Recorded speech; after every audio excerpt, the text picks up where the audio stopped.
Oh, Canada, our home and native land, true patriot love in all thy sons command. With growing hearts we see thee rise, the true and strong and free. From far and wide, O Canada, we stand on guard for thee. From far and wide, O Canada, we stand on guard for thee. God keep our land glorious and free. O Canada, we stand on guard for thee.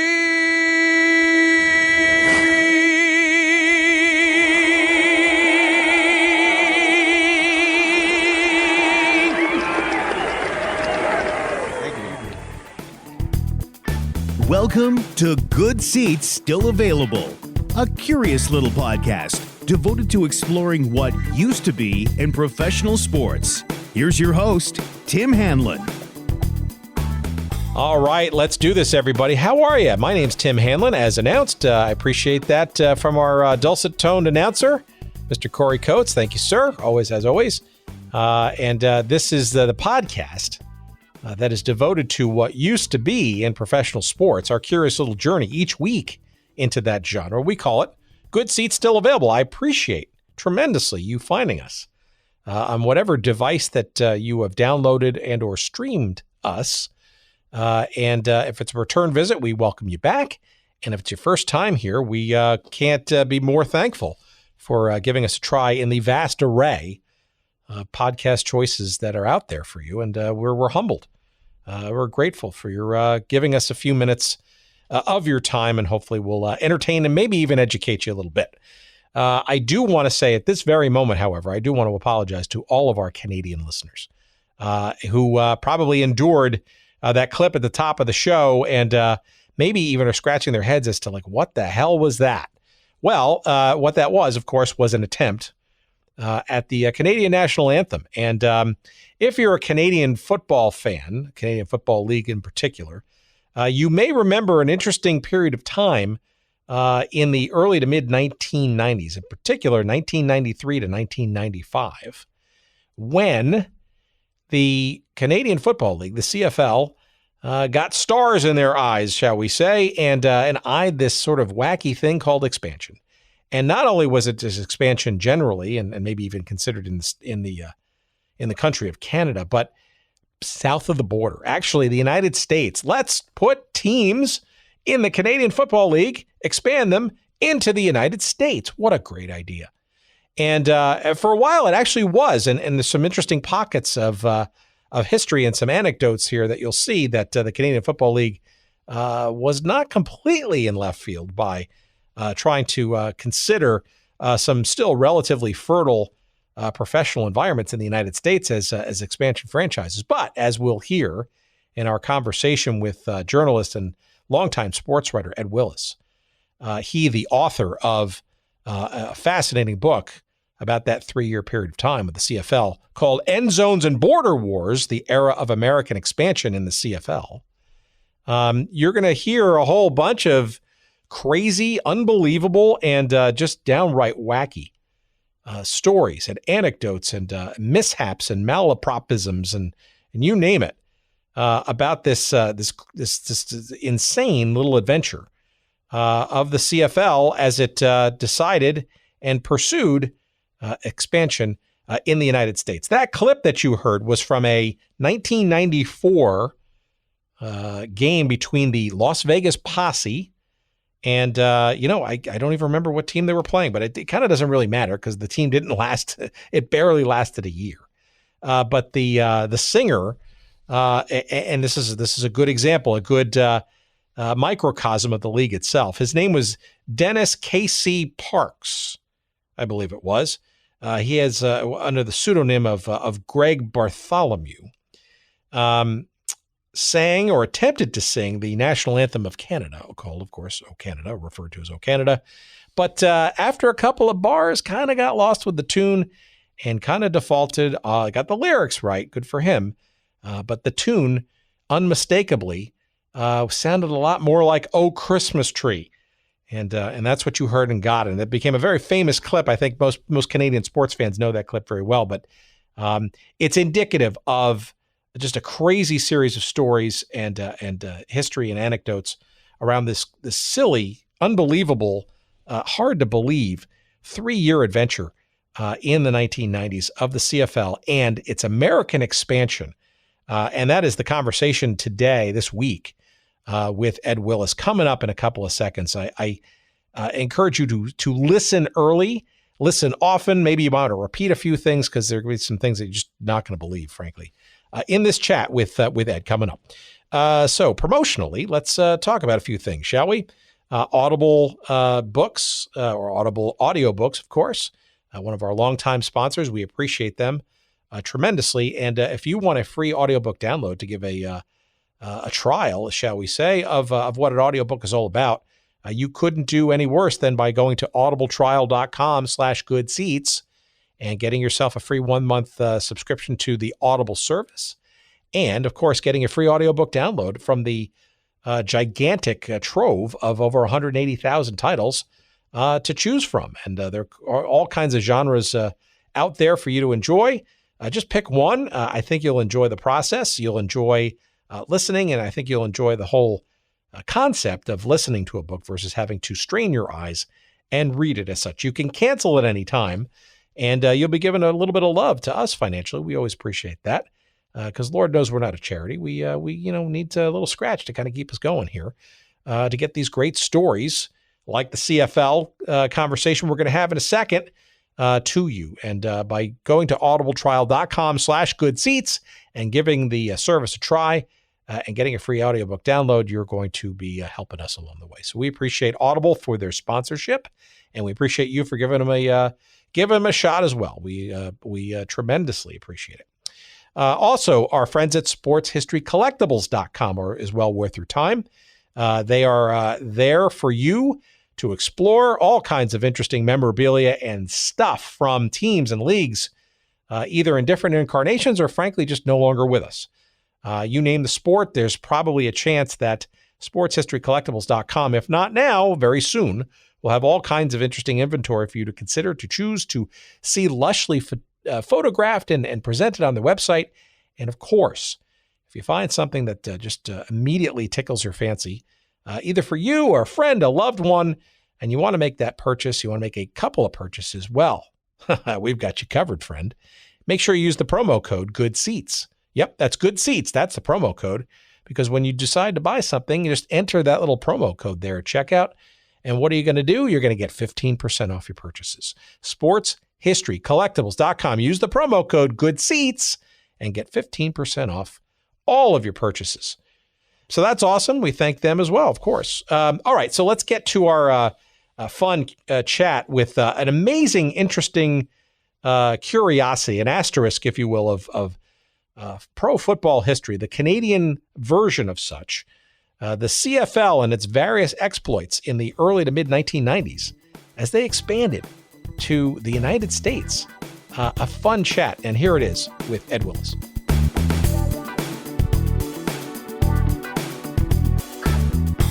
The CFL, right, a very fascinating league on a whole bunch of different levels, but perhaps no more fascinating than this period during the early to mid 1990s, where the siren song, I guess, of the United States came knocking on the door, I guess. And you have, I think, frankly, have written a definitive book about that period of time, which, as you know, in this show, we are, for whatever reasons, we are fascinated and or obsessed with teams and leagues and situations that are no longer with us.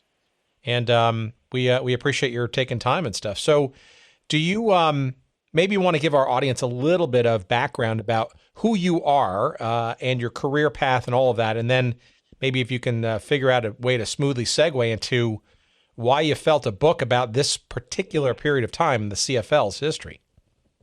Well, I kind of share your obsession with past leagues and stories from those leagues, which quite frankly scares me a bit. I am 62. I've been a sports writer for 35 years. I started in a small town in Alberta, and I kind of worked my way up. I worked in Regina. I worked in Winnipeg for 8 years. I had a freelance gig in Montreal where I did a lot of work for the New York Times for a year, and that led to my current position as a columnist with the Vancouver Province, now the Vancouver Province, and the Vancouver Sun. Mostly writing hockey, hard to do, hard to get around that in Canada, but I had a wide variety of things. I've covered 9 Olympics, 5 Super Bowls, probably half a dozen majors. That was in a time when newspapers still had money and still had a bit of a travel budget. But I would see a fairly well-rounded career. I think I've checked a lot of boxes in my time as a sports writer. So you're a quintessential classic newspaper sports reporter guy, right? Last of a dying breed, unfortunately. There are a few of us still left hanging on, trying to fight the good fight. Sometimes it feels like a losing battle, but there's still something about the experience of sitting behind a computer and crafting a story, trying to bring something to life that is endlessly rewarding and entertaining. So I've got no complaints. I've had a great run. Well, so give us a sense then of your experiences with. I'm assuming that covering the teams of and the league itself of the Canadian Football League over the years was part of your assignments for your job and for personal passion, I guess, too. No? Yeah, well, it's kind of funny because during the era of American expansion, I was in Winnipeg, but I was the hockey columnist there. As such, I was kind of like dimly aware of all this craziness that was going on, but I wasn't there covering it on a day-to-day basis like so many of my colleagues were. So the genesis of the book actually starts. The BC Lions are hosting the Grey Cup in 2005, and we're doing a special edition, a standalone. Kind of to sell as part of the Grey Cup package. And I had always been fascinated by that 1994 Grey Cup game between the Baltimore, then CFLers, and the BC Lions. And that was, it was the second year of expansion, but it was really the first year. There was I believe there were 3 American teams in the league that year. Baltimore was a success story. It turned into this huge Canadian nationalism story because it was the first time an American team was competing for the Grey Cup, and that Baltimore team was loaded. And the BC Lions team, I knew a lot of the people around. They were still around Vancouver, and I knew there was an endless supply of characters there. And I had heard some of the stories, so I did a little deeper dive into it. And I was just amazed by the richness of the characters and the stories connected with that game. And there was just a little light that said, I think there's a book here. I think if I start getting a little deeper into the whole era of American expansion, I think it's going to be a lot of these kind of stories. And that's what I did. So, spent the better part of a year poking away at it. Some people were hard to find, and I didn't cover all the bases, but I think I succeeded in painting a picture of what the league was like, the dire straits the CFL were in, how desperate they were, the people they turned to in the States, the follies that incurred thereafter, and then the sort of from a CFLer's point of view, the happy ending at the end of all this, when it looked like the league was about to crater because it's out of the ashes of this failed experiment that the CFL actually saves and resurrects itself. So you weren't a beat reporter during this period of time at all, but No. you were really part of the sports landscape, obviously in your day job, albeit with other sports, et cetera. Yeah, no, it was funny. I was, my time in Saskatchewan, I covered the Rough Riders. When I started in Winnipeg, I was a general columnist, so I did a lot of football. And then I was just happened to be concentrating on hockey. Now, in my current gig in Vancouver, I've covered the CFL for the last 20 years, so I've always been around it. And I was raised on CFL legends. My mother's from Regina, and my dad's a farm boy from Alberta, and they love the CFL, so it's always been a part of my life. So I never strayed that far from it. I just didn't have that kind of firsthand knowledge. Like I said, a lot of my colleagues did, but they were very helpful and very generous when I went to research it. Well, so to give our audience, obviously a lot of our audience lives in the United States, but you will be surprised and shocked perhaps at some of the various nooks and crannies around the globe. I mean, we're talking places like Bahrain and Djibouti, believe it or not, and New Zealand and all that stuff. But maybe you can give our audience, both American football snobs and otherwise, a little bit of a quick primer on the Canadian Football League, which has been around for, I think, for many sort of naive Americans, a whole long time, and has been probably as old in establishment, maybe even preceding that of, say, the mighty NFL. Can you give our audience a bit of a sense of sort of the uniqueness and or the commonality, I guess, around the CFL before we kind of delve into how we got to the 90s? Sure. And again, I'm going to paint in broad strokes here, but football has been played in Canada in one form or another since the 1880s. And the Grey Cup has been competed for. It was originally presented as a Challenge Cup, but it's been over 100 years. I believe the first one is don't hold me to this, but it's sometimes around World War I, because the 2012 game in Toronto was the 100th anniversary, and I know there was years they missed in there. So I mean, it has got this long, rich history. Now, as a league, as a standalone entity, the CFL has really only existed since I'm going to say the early to mid 50s. But there were all kinds of Western interprovincial leagues and Ontario-Quebec leagues and things like that. And each of these leagues would produce their own champion, and then they would face off at the Grey Cup. It becomes unified at some point in the 50s as a 9-team entity. Teams, when they expand to Vancouver in 1954, I believe it was, they become the 9th team. So now you've got teams in Montreal, Ottawa, Toronto, Hamilton, Winnipeg, Regina, Calgary, Edmonton, and Vancouver, and that's kind of the CFL everybody grew up with. Now, the league has kind of had a boom and bust mentality throughout its history. There have been times when they've been able to compete for the very best players coming out of the States. In the 1950s, Sam Echeverry was, I believe, an All-American quarterback, starring the CFL for many years with the Montreal Alouettes, and then goes and finishes his career with the St. Louis Cardinals. Cookie Gilchrist got his start in the Canadian game in the 50s. In the 60s, players like Vic Washington, Bo Scott, a little later Mac Heron, all started in Canada. The Montreal Alouettes, long before their ill-fated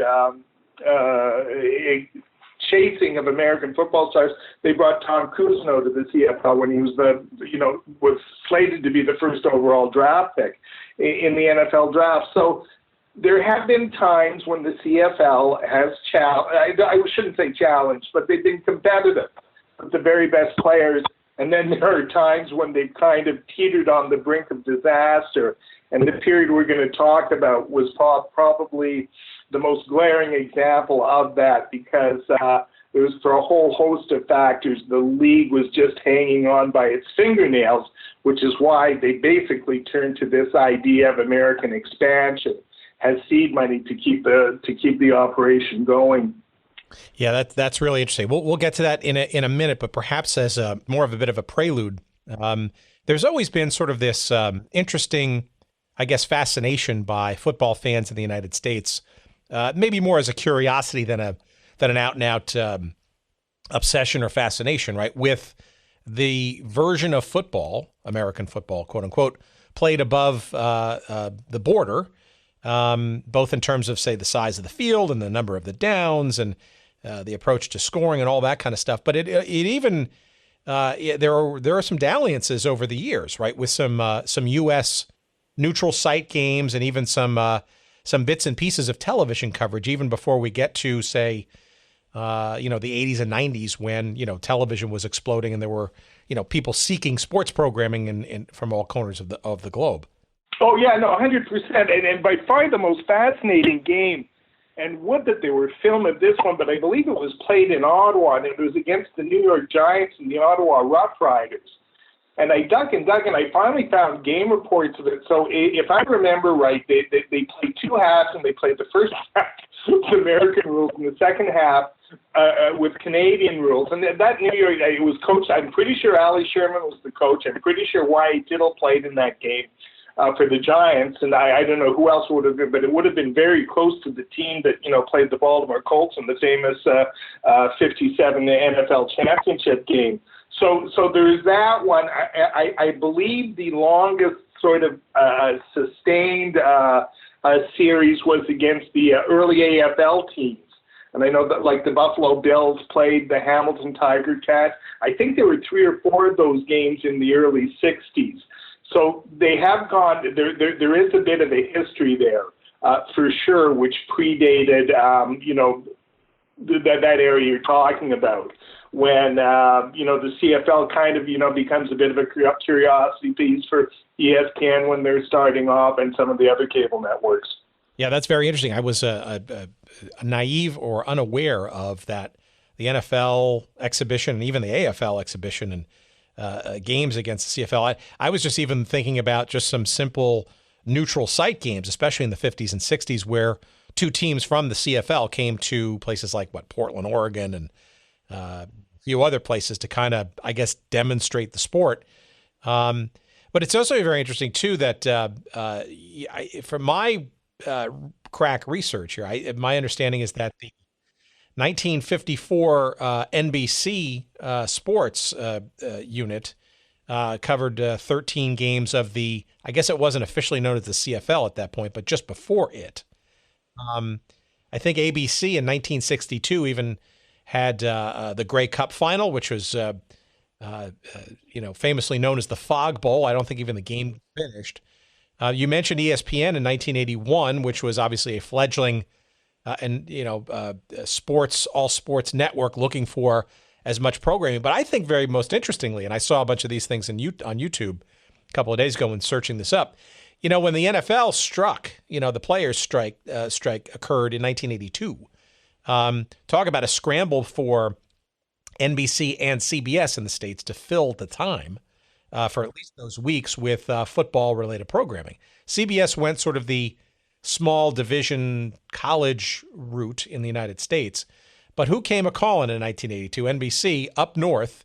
And instead of being in San Diego for a big AFC battle between the Chargers and somebody, maybe the Raiders, you saw Dick Enberg and a heavily bearded Merlin Olsen in Commonwealth Stadium in Edmonton, and looking no worse for the wear. I was unaware of that. It doesn't surprise me a bit. I'm, sort of, again, like aware of those one-offs.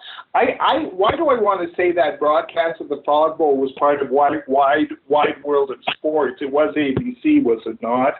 That's my recollection, at least. So, yeah, yeah. But and again, I think the larger point here is there's kind of always been this sort of not a deep connection, but there's always been a curiosity, maybe even an interest in the games going across the borders. And I think from the Americans' point of view, and going back to this history, Canada's had of attracting top U.S. college players to Canada. That's always been like a significant part of the CFL story. Again, whether it's Sam Edgeworth or whether it's Johnny Manziel today. So yeah, I think that probably helps explain at least part of the interest in it.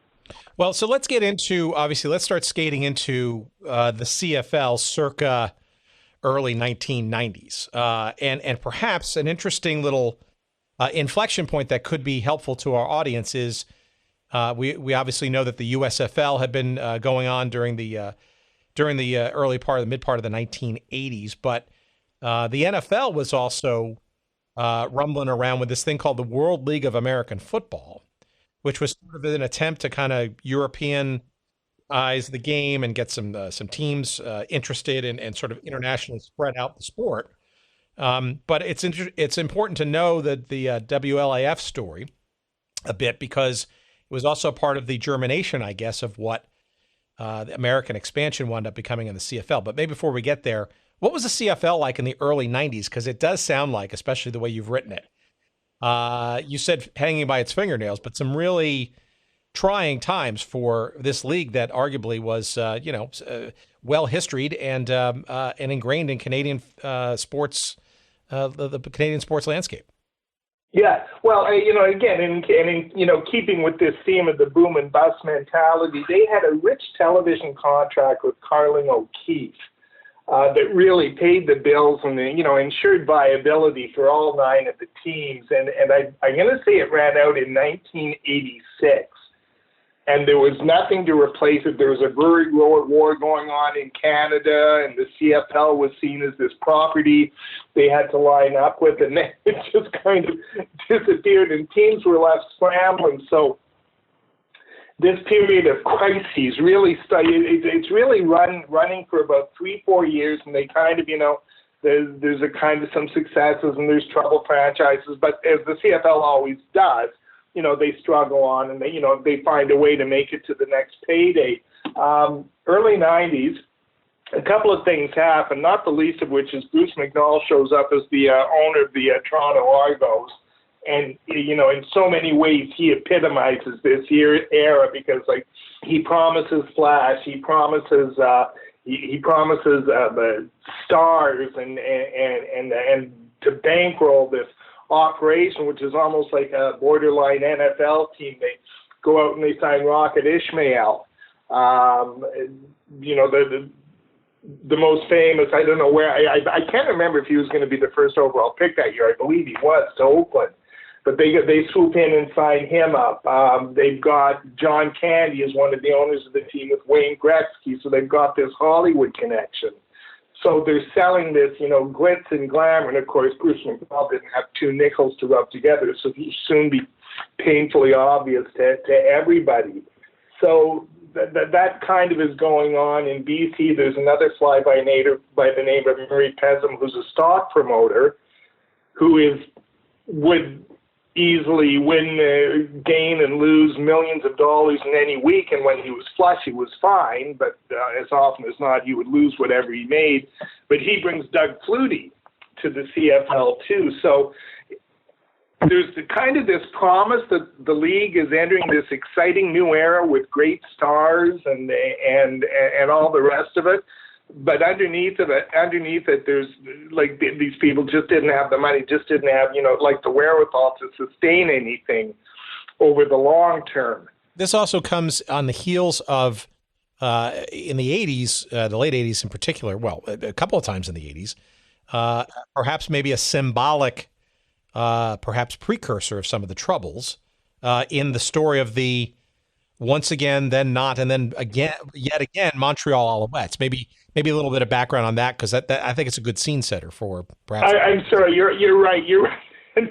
The poster boy for the fly-by-night owners in the CFL is a dude named Nelson Scalvania, who's from my hometown, who made a lot of money in real estate, and he was actually the guy who signed Wayne Gretzky in the WHA. But he goes into Montreal, and the Alouettes had been a wildly successful franchise through the 70s, coached by Marv Levy, with a number of players who went on to the NFL and some great CFL players, Hall of Famer, routinely put 50,000, 60,000 in the Big O. So Nelson Scalvania looks at that and goes, geez, if we bring some NFL stars into this, I can only imagine what we're going to do. So he goes out, he signs Vince Ferragamo, he signs White Shoes Johnson, James Scott from the Chicago Bears, Keith Gary from the Pittsburgh Steelers, a first-rounder, David Overstreet, and they go out and they couldn't beat an egg. And so he's sitting there, and of course, this lasts for 2 years. I believe the year it's in the early 80s. It's 81 or 82 that all this happens. And of course, Galbaney runs out of money, and he's nowhere to be seen. So now the Alouettes are left to scramble. They go through all these incarnations. They become the Concords for a while. They fold. They come back as the Alouettes. And then, as we'll get to it in our discussion of the expansion into the States, they finally come back as the Alouettes. They're actually the Baltimore franchise that ends up in Montreal, and that's when they're saved. But that was like 1997, 1998 before that happened. So this incredibly rich, storied CFL franchise goes through 16 years where it's wandering around in the desert, just trying to survive and sometimes not surviving. Well, okay, here comes the first of perhaps many naive American questions. It seems to me that the nature of the sort of traditional or maybe not traditional owner or the approach to what the league and how it's sold and marketed and all that kind of stuff was in the midst of an evolution, I guess, in the 80s and certainly in the early 90s, right? My understanding, right, is that a lot of the teams up until about that point were, I don't know, more locally owned or consortium-based or community-rooted or perhaps even, community-minded, civic-minded philanthropist types who, saw it as almost a greater good for the town or the city and or the Canadian sort of league. Now meeting perhaps some of the brash, younger, maybe more moneyed and or money chasing new blood ownership. Is that a fair assessment? No, 100% it is, and yeah, there is the business of the game changes dramatically, and the CFL had always operated quite well. All the Western teams, I believe, in that era were community-owned. The one privately owned team was the Alouettes, and their owner was a gentleman named Sam Berger, who, wasn't, he was rich probably compared to you and me, but he wasn't he wasn't like a multi-billionaire by any stretch of the imagination, but he, ran this operation and did very well by it. But, the CFL was at its best when it was just like plodding along, drawing its 25 to 30,000 fans per game to whatever stadium they were, maybe making a bit of playoff money and then having a raging success in the CFL. And they totally start getting away with that with the emergence of guys like Scalabrini, who doesn't have any staying power, but, you can draw a straight line from him to Bruce McNall, to Larry Rickman, who we'll talk about, I gather, in a little bit, and others of that ilk. Again,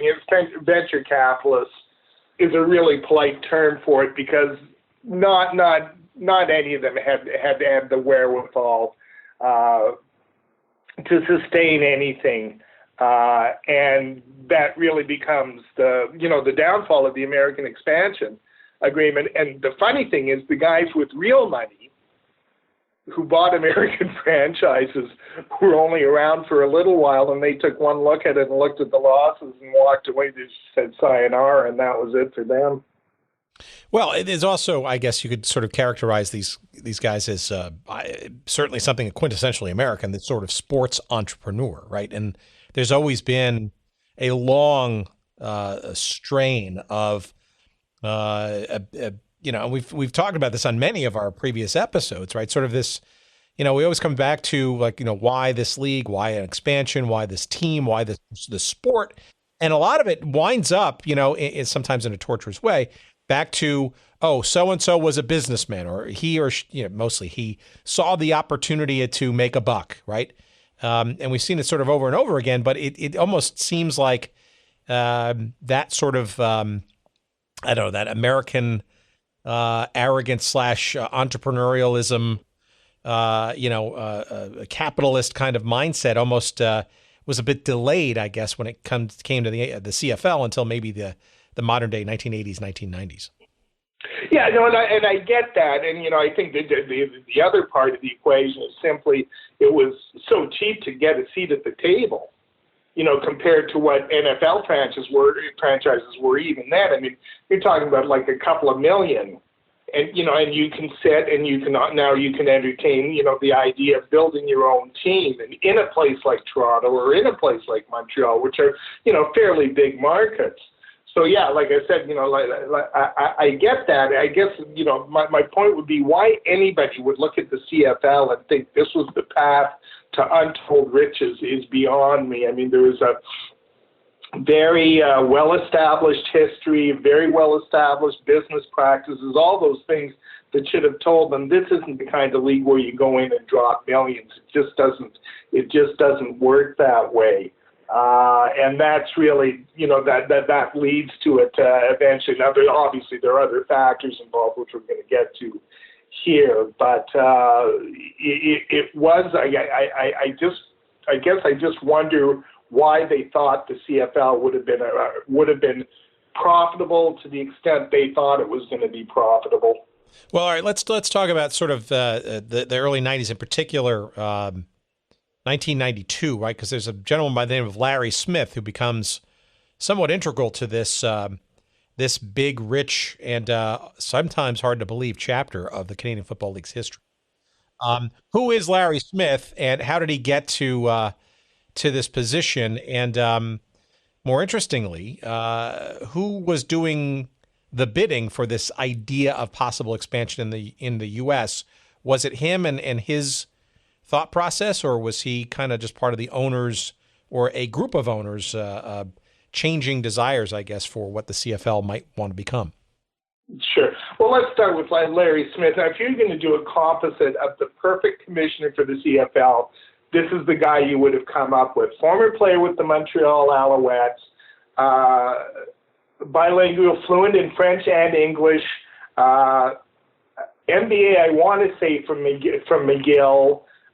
Very accomplished with Ogilvy Foods. He'd been like one of the rising young executives in a huge food company, and he's still, I believe, when he's in his early 40s when he takes over the mantle. So, like I said, if you were going to draw a picture of what you'd want the CFL commissioner to look like, this is who you get. So.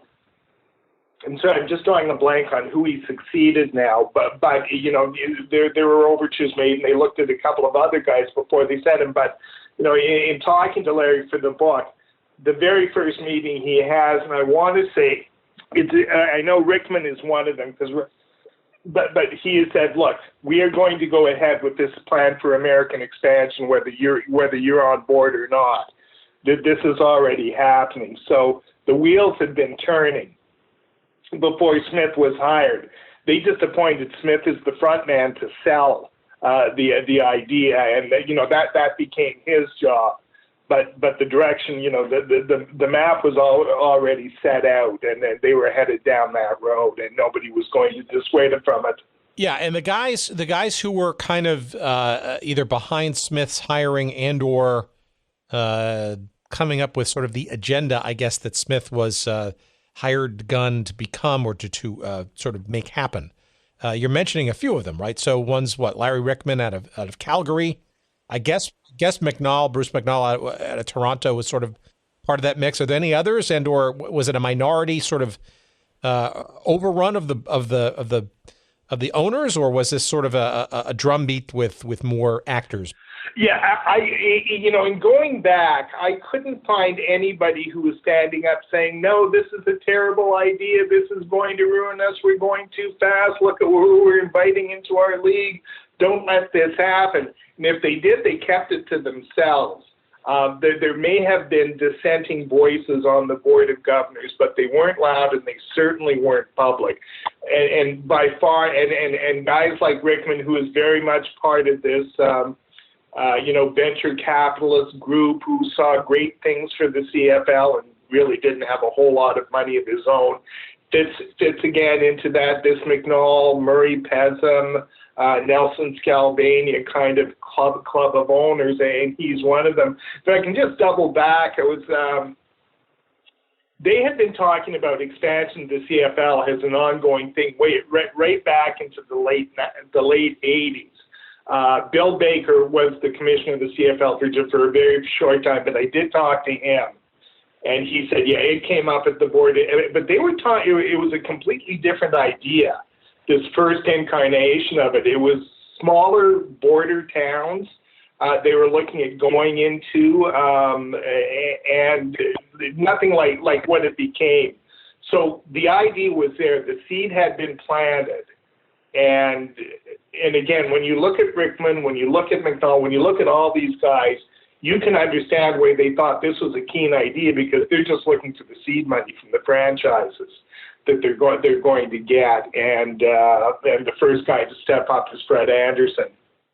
So when you say border towns, are you saying American border towns or Canadian? No. I mean, this was going to be the first, and I'm sorry, I don't have the names. They are in the book, because I remember, Bill rattling them off. And, for the sake of argument, it would have been like Toledo, Ohio, or Boise, Idaho. Got it.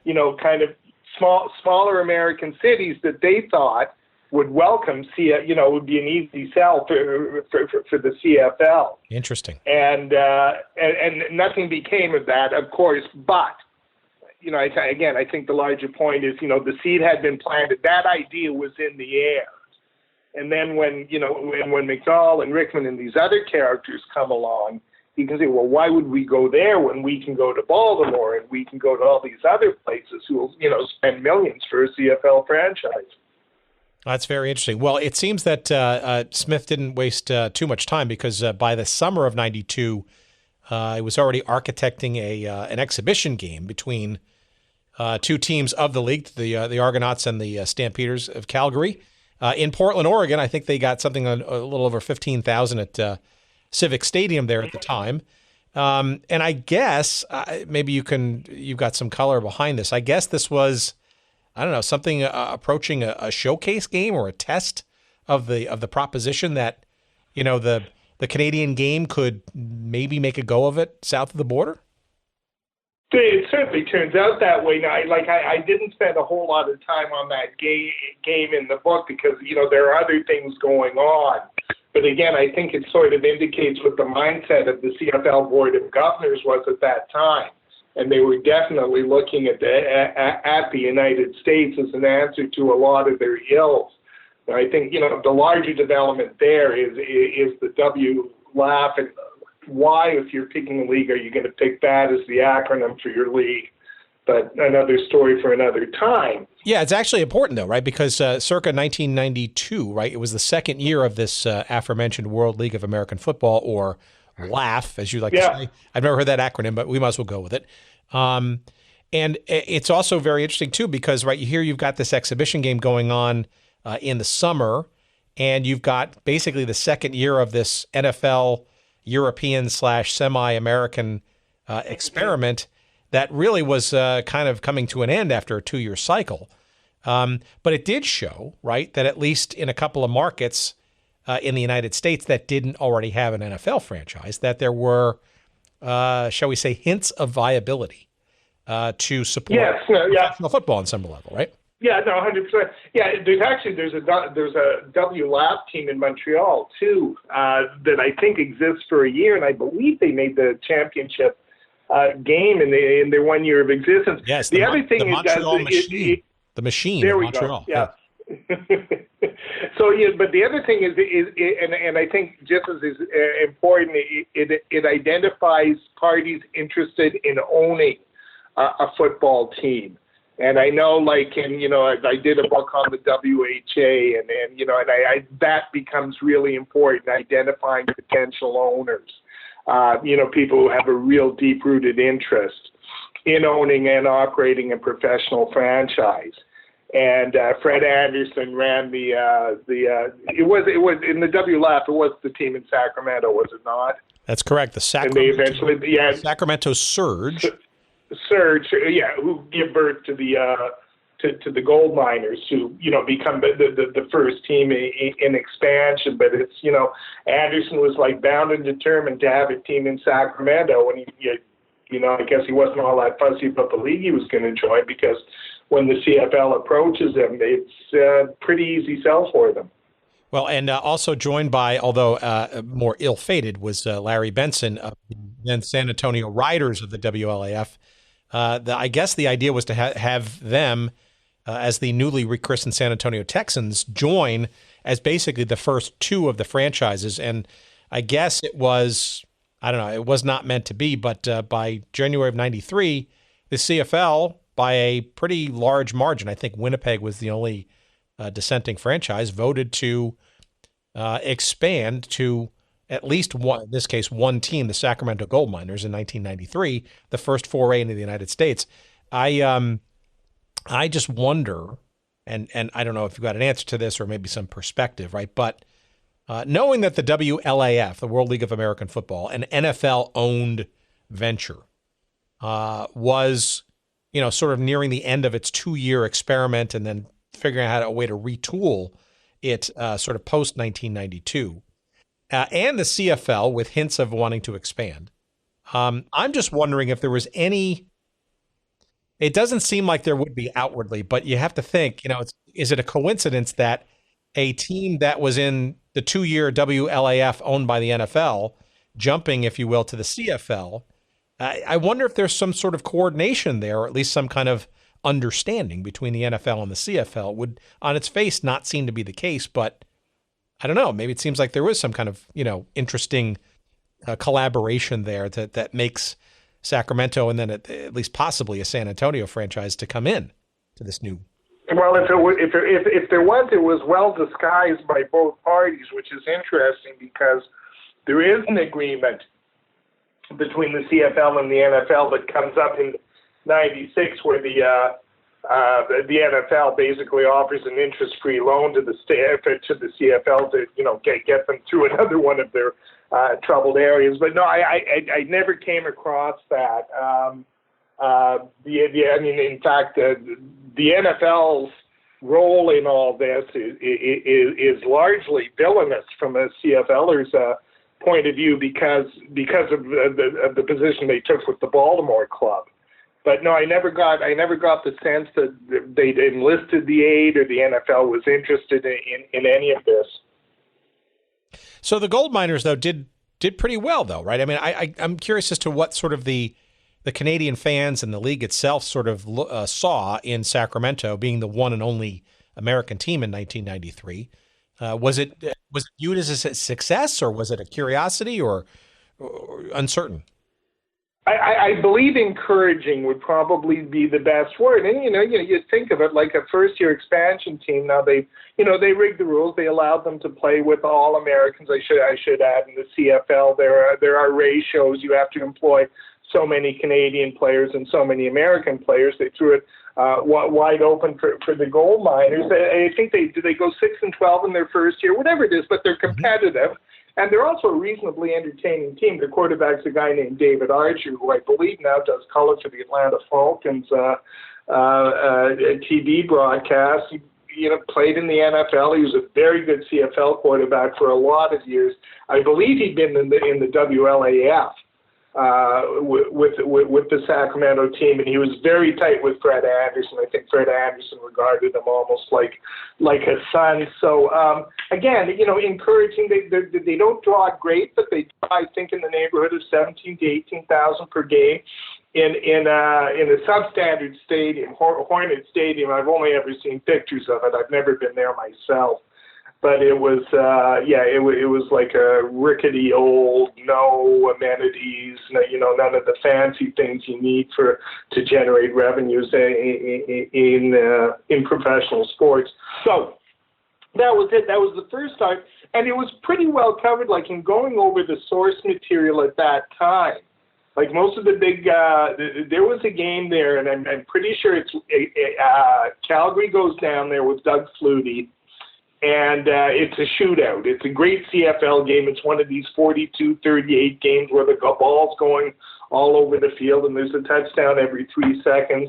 And I know, like, some of the big papers in Toronto sent their, lead columnists out to cover it, and the response, like I said, was kind of this muted optimism, this sense that, maybe we've got something here. We've got an owner, we've got a city that seems to, embrace it. They've got a pretty good team. Maybe they're onto something. Yeah, that's and that's interesting too, because the harbinger, perhaps of what was to come, is actually interesting around the team that actually did not make the 1993 season, the San Antonio, I guess, Texans. And if I read this correctly, tell me if I've got this right. They were set to announce joining the league maybe at the same time as the Gold Miners, but they pulled out literally the night that they were supposed to announce it in the press conference. Is that right? So they have it all set up at the league meetings in Edmonton, and it's the dead of winter in Edmonton. I'm going to say it's February or March, but they have it. And Fred Anderson is totally on board. He is committed to this vision, and the league has been talking to Benson about the other team, and they're going to present them together. These are the two new entries in the CFL, the team in San Antonio, the team in Sacramento. So I'm sorry, I'm going to get the names confused, because the Benson who owns it is the brother of Tom Benson, who owns the New Orleans Saints, and he's the guy in the family with all the money. Interesting. And the way Smith explained it to me, it was like the family basically said to him, "Are you nuts? Do you think we are ponying up for a CFL team the night before?" And they were expecting him to show up. They're all at the hotel waiting for him, and they get a phone call from him that night going, "Sorry, my family won't let me. I'm out." So they go ahead. This is so typical of that era. They go ahead with the press conference the next day, and they introduce Fred Anderson and the new team from from Sacramento, rather. And Fred's there, and he's answering all the questions. I gather he was quite good with the media, and I never met the man myself. And then they go to Smith, and he goes, "Unfortunately, the San Antonio franchise has been suspended for a year. Got to go," and he was off. And, of course, the way Smith describes it might be hyperbole, but he literally is running through the kitchen of the restaurant in the hotel with the media, and he affects this escape. And then they come out with a cover story the next day that, they'll revisit it, and Mr. Benson is trying to line his finance and stuff. But that was it for that team. Ironically, Fred Anderson takes the team to San Antonio in the last year of existence. How does the sports media take to that? Do they are any flags raised or any eyebrows raised in any of this? It's hard. It was hard to say. Again, going over the resource material, there was some eye rolling, and there was but. They had Fred Anderson, like I said. They had done some things well. So I think, as odd as it may seem, I think they were willing to give them the benefit of the doubt on this one.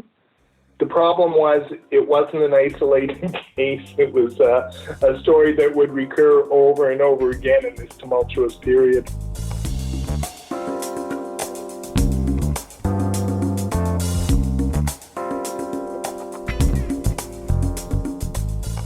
All right, just when it was getting interesting, let's bring this to a grinding halt, shall we?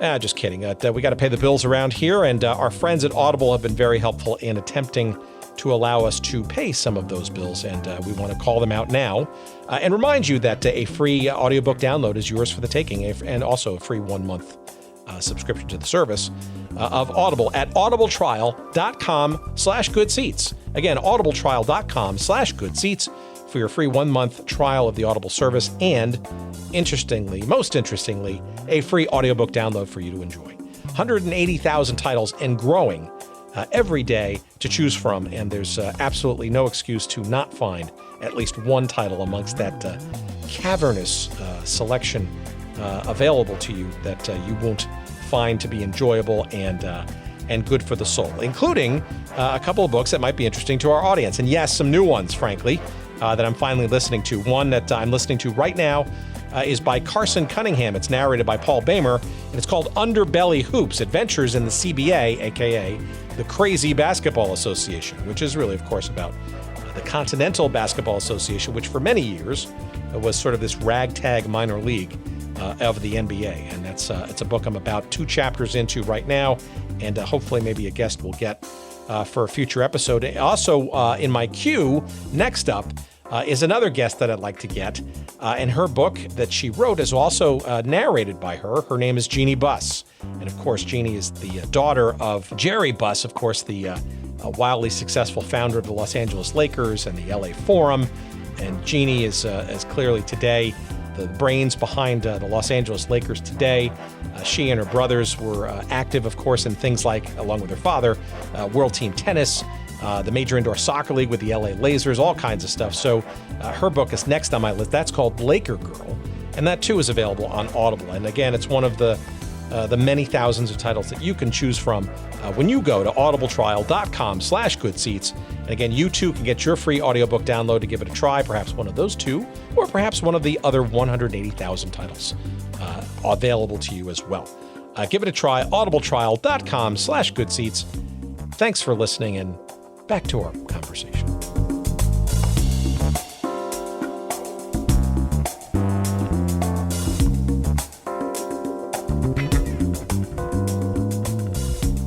All right, well, let's get to that next season, because that's when really things really start to heat up, right? So the gold miners not only survive, they do, to your point, fairly well. They acquit themselves quite nicely, albeit in a stadium that's a bit subpar. The Sacramento takes to them. And now it's time to add more teams. And there are 3 of them, each with their own little interesting stories. In no particular order, the Shreveport Pirates, as mentioned earlier, the Las Vegas Posse, which is just a head scratcher in its own way. But maybe we should start with perhaps the team that was probably most, perhaps the best, the biggest quote unquote success of the American franchises, but also the most, shall we say, acronym challenged, or not acronym, but nickname challenged. The team from Baltimore. Do you want to kind of give us a little bit of history about that? I like it because it really is, at its heart, it's a lovely story, because it rekindles Baltimore's love for the Colts. And I'm sorry, this is the Colts team. They will always be the Colts team to me. So again, the background: Robert Irsay is the owner of the Colts, and I believe it's 1987. He does the famous end run where he moves the franchise in the dead of night from Baltimore, rips the heart out of the city, its ancestral home with these incredibly deep connections in the old city of Baltimore, and moves them to Indianapolis and leaves the city without a football team. And the bitterness and the anger and everything that ensued. So it lasts up until the time the CFL shows up. So the owner-operator is a guy named Jim Spiros, who I believe had been a college football player. He's a hustler. He's a young go-getter. He sees this opportunity. He looks around Baltimore. He goes, God, there's this hole that the Colts left behind. I might be able to fill that there. He gets some local money behind, not a lot, but enough to start it up. But his real genius was in putting the franchise together, because his 2 hires, he hires as the head coach Don Matthews, who is in the short list of the greatest coaches in CFL history, and then he hires a young up-and-comer named Jim Popp to be the general manager, who is still in the CFL, though all these many years later. And they understand the league, they understand the players, they understand, what's going to work and what isn't, and they build. It's extraordinary when you think about it. In one short year, they build a team that makes it to the Grey Cup game in Vancouver.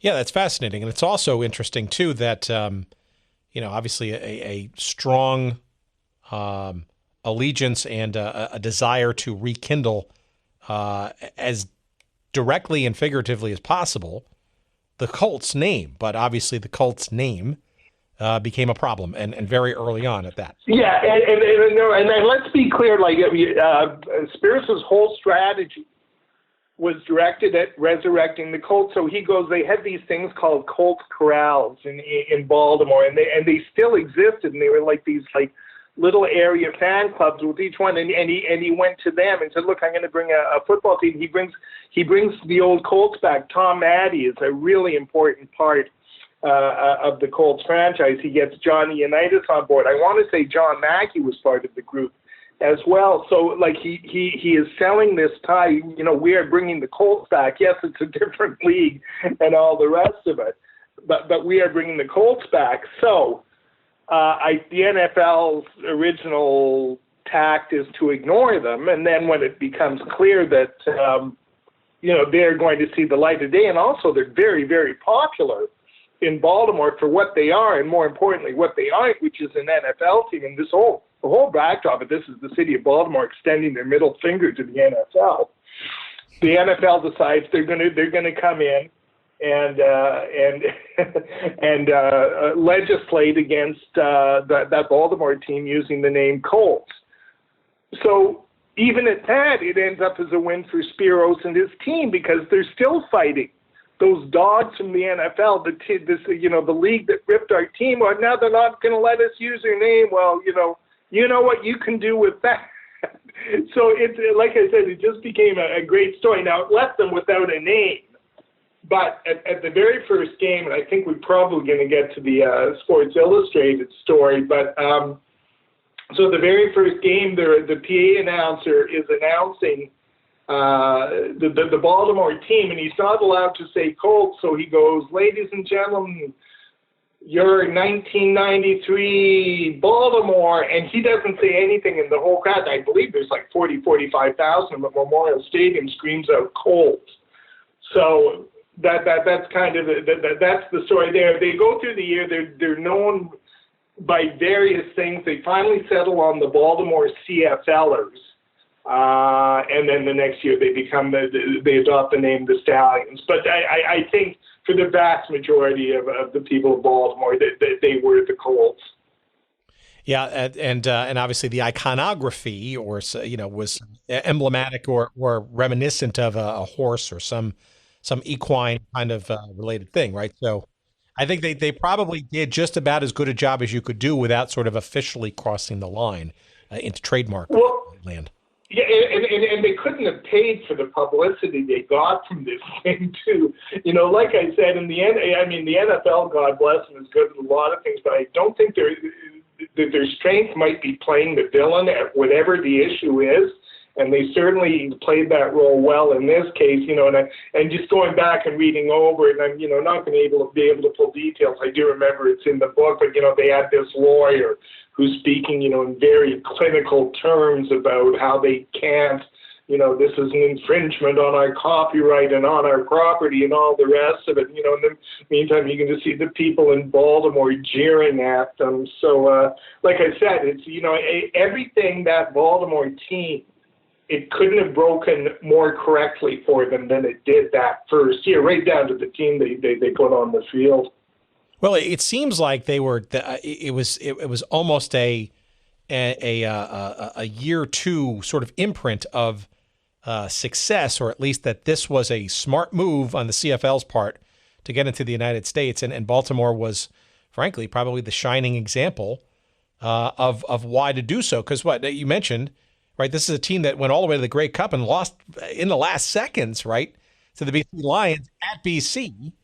On the last-second field goal, and my understanding, again, my crack research, right? You're the pro, not me. That there was actually a small profit made in that first year. Yeah, there was. I don't think it was a whole lot, because as things would transpire, as Spiros was papering the house, but they were also putting 40,000 people in there, and their payroll wasn't that high. So, I think they did reasonably well, and they certainly did well by the city. It seems to me the mayor of Baltimore ends up as a champion of the Colts incarnation on top of everything else. So this all plays a role in it. But no, you're right. The CFL could always point to, all this crazy stuff, so we'll get to Las Vegas and Shreveport in a minute, but while all the crazy stuff is going on with them, they can point to Baltimore and go, but you see, we know what we're doing. Look at how well Baltimore is doing. Look at this shining example of our vision. And again, I think they got a bit of a pass just because of Baltimore for 2 of those years anyways. Well, okay, so for Baltimore and all its success out of the gate and its rekindling of the passion for football in the city of Baltimore, let's talk about Shreveport and Las Vegas, perhaps in that order. What about Shreveport? Right, has a bit of a history. Right, it was the second destination for the World Football League. Right, back in the 70s. Right, the steamer. Yep. Which itself was a removal from, I want to say it was the Houston club of the WFL in '74 that relocated there in mid-season. Craziness there, but Shreveport, not in the biggest metropolitan area in the country, however, very much in the heart of sort of Texarkana, southern Midwest, if you will, football country with lots of college teams and all that kind of stuff, but. Maybe some background as to who was behind the Shreveport franchise, courtesy of the CFL, and maybe some of the shenanigans that sort of went on in the heart of Louisiana there. I don't know if I have enough. My phone has enough battery to get into the Gleibermans, but so the owner operators are a father and a son combination. Bernie Gleiberman, the father, and the money, and his son Lonnie. And the story goes that Bernie gave Lonnie the football teams to operate just to keep him away from his businesses that actually made money. That was kind of the lost leader. So they owned the Ottawa Rough Riders through a series of circumstances which are far too complicated to replicate here, and I don't think I can recall them all anyways. But as is always the case with the CFL, it's Byzantine, and it's convoluted, and it's crazy, and it includes Dexter Manley showing up as the face of the franchise and the star that's going to sell out the Ottawa team.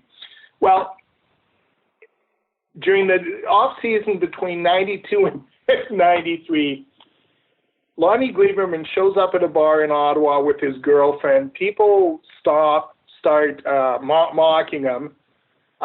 He beaks off to one of them, and the guy punches him in the mouth. And that's it. The Gleibermans. This is the act that drives the Gleibermans out of Ottawa. I am still unclear why they chose Shreveport as their destination, other than I know they got a sweetheart deal. The stadium, which was city owned, it was on an exhibition grounds, and there was a bit of a history of football there. And in the Gleiberman's mind, that was good enough. So they set up operation there.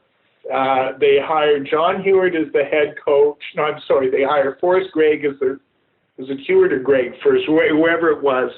And John Hewitt was the first head coach, and then I guess the Gleiberman sort of came over the general manager Albrecht at the time and said, "That's right. Yeah. He doesn't. No, I'm sorry.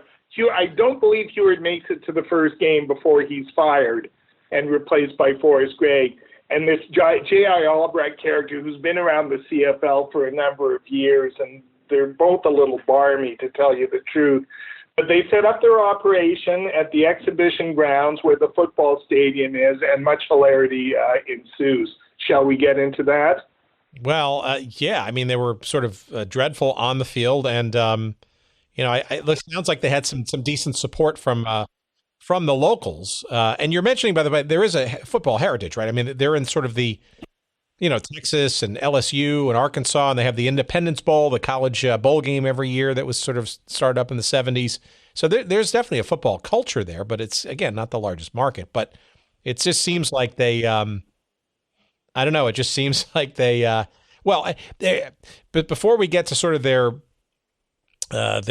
attempts to relocate the team, which is an interesting story in and of itself, it seems to me that they also were indicative of an issue that beset a number of the teams that came to the United States from the CFL with this, shall we say, challenge from high school football on Friday nights and college football on Saturdays once the second half of the CFL season got underway, right? A real threat or a challenge, right, to the gate and sustaining interest in a team as the season wore on. Yeah, I don't know how much that impacted the Shreveport franchise. I know for a fact it had a huge impact on Birmingham and probably Memphis as well. True. I mean, Shreveport was just kind of Looney Tunes from the start. So their very first training camp, like I said, the football stadium is on an exhibition grounds, and there's this big agricultural barn that Albrecht brings bunk beds in, and this is where the players are housed during training camp. Right next to it is there's some kind of wild animal component to this fairground, and this just kills me. They have a tiger in a cage, so every day the players go out, they practice, they come back, and they walk past this caged tiger. And of course, some of them start looking at it, and some of them look at the tiger, So this one day they're doing it, a player named Johnny Scott, who's actually a very good CFL player, played in the league for a number of years. He's looking at the tiger, he's pointing at it, that the tiger turns around, lifts its tails up, and covers Johnny Scott in tiger urine. So that's kind of the story of Johnny Scott and the tiger. But there was that whole there were monkeys, and I guess when the players are trying to sleep at night, their chattering kept them up at night. You just trying to imagine like the worst set of circumstances for a football team, and that's what Shreveport was. So they get through that first year. I think they lose their first 14 games, something like that. They finally win one, and they finish the season 1-15, and then come back, and they get a quarterback the next year. They bring Billy Joe Tolliver in the next year, and they're a little more entertaining. But it's kind of the die has been cast. There just isn't enough there to support a team. All right. So when were they thinking about moving the team to Norfolk, Virginia? Was that during that first season, or was that after the? No, I believe it comes in the second season, okay. and of course by this time the Gleibermans have brought up all manner of bills with the city of Shreveport, which owns the stadium, owns the fairground, et cetera, et cetera. So they start casting around, looking for other cities. And Norfolk, Virginia is very enthusiastic about attracting for a lot of the same reasons all these American cities are. They're big on football. It's, they don't really have a franchise to call their own. They look around, they say, well, they're big. Some of these teams seem to be doing well. So they have a series of meetings with the people in Norfolk, Virginia, and of course they phone, the people in Norfolk phone the people in Shreveport to find out what the Gleibermans are about, find out, they've got a list of debts as long as their arm, and then their interest wanes after that. Maybe we should talk quickly about the Great Tucker Caper. Is that awesome? Yeah, no, again, it's right there, like with the Tiger story and so many of the other ones in CFL expansion wars. So the Gleiberman, he, among other things, he was a collector of vintage automobiles, and he actually had one of the very few Tuckers manufactured. Not only that, it was roadworthy, and I believe the story goes as a gesture of good faith, he lent it to a museum or some civic building in Shreveport to show off. Well, when they start running up debts, the city of Shreveport takes a long look at this very valuable vintage car and says, well, I think that would satisfy some of them. So Gleiberman has a lawyer whose name escapes me right now, but he gives him the keys to the car and instructs him to drive it out of Shreveport as fast as he can. I can't remember if he's headed to Norfolk. I think that might be part of the story, but I'm not sure. But he's driving this thing, and of course it runs out of gas. Of course he's by the side of the road when the police pull by. Of course the police ask, what's this all about? And the car ends up back in Shreveport. I don't know what happened to it at the end, but that was the Great Tucker caper with the Shreveport Pirates. That's just insane. I mean, it's just absolutely insane. So that has to be another episode at some point. We've got to get into this story of the Shreveport Pirates. Okay, but so if that weren't enough, okay, right? So kudos to the CFL. Now we're talking about Las Vegas. All right, so let's talk about that sort of craziness. The Las Vegas posse, arguably, based on my crack research, the least successful of all these teams that expanded. They only lasted a year, this 1994 season, or perhaps you have a conjecture on that. No. In fact, you can easily make the case they are the worst professional franchise in the history of professional sports. Interesting. They made the Shreveport Pirates look like a Fortune 500 company. So it starts off, the owner is Nick Maletti, is a dude out of Cleveland who had owned, I believe he owned the Indians for a while. He definitely owned the Cavaliers. He owned the Cleveland WHA team.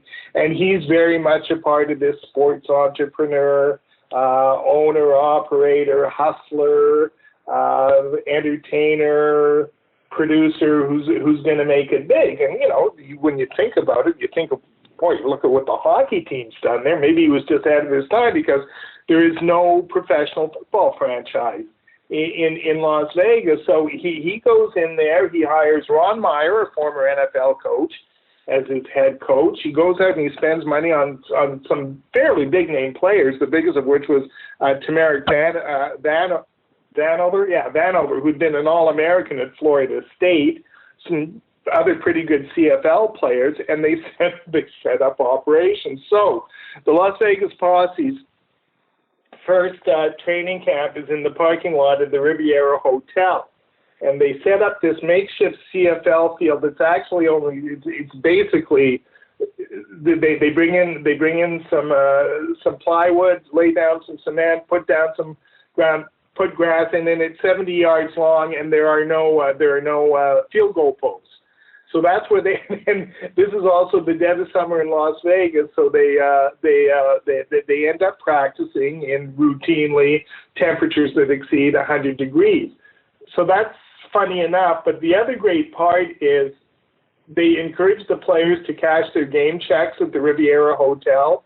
So, of course, they go in there, and there are more than one player, unfortunately, lost their entire paycheck on the gaming tables at the Riviera Hotel. So this is just the start of the franchise. Now, if I may, the assistant coach at the time is a guy named Jeff Reinbold, who's one of my all-time favorite characters in sports. He has coached in the CFL for well over 30 years, and he was the boy special teams coach for Ron Meyer that year, and he is an inveterate storyteller. So he was kind of my eyes and ears to that first year in Las Vegas, and the stories he tells about Meyer.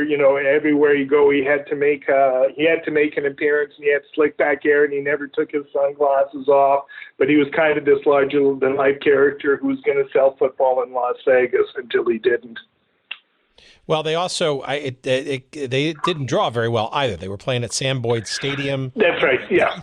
I think this is also emblematic, I believe, because this is the first, when I was doing my research, seemed to be sort of the first of what looked to be a recurring issue, and that is, I guess, for lack of a better word, compromise being made on the field size. Right, the Canadians field obviously being much longer and a bit wider than the NFL franchises. Or the league, but it seems like Las Vegas in particular had to make a bunch of concessions, if you will, on the actual replication of the CFL field size, no? Yeah, you know what? I wasn't aware of them so much as and this is a huge part of the Memphis story. So, but it wouldn't surprise me. I mean, Sam Boyd was where the University of Nevada at Las Vegas played, and it was Again, it was very similar to Hornets Field. It was basically 30,000 seats, but they were all like kind of metallic grandstands, and it was out like half an hour, 45 minutes from the Strip. So, it was funny, reading the resource material. Obviously there's an interest factor there, but Canadian writers go down there. And one of them asked one of the bookies at one of the sports books about what he thought about this idea of bringing Canadian professional football to Las Vegas, and he said they're not going to last the year. Like, why would anybody leave this? And he looked around, at his air-conditioned casino and go all the way out there to watch football they don't know about and don't really care about. Turned out to be prophetic, because that's exactly what happened. But there was, of course, more adventures along the way.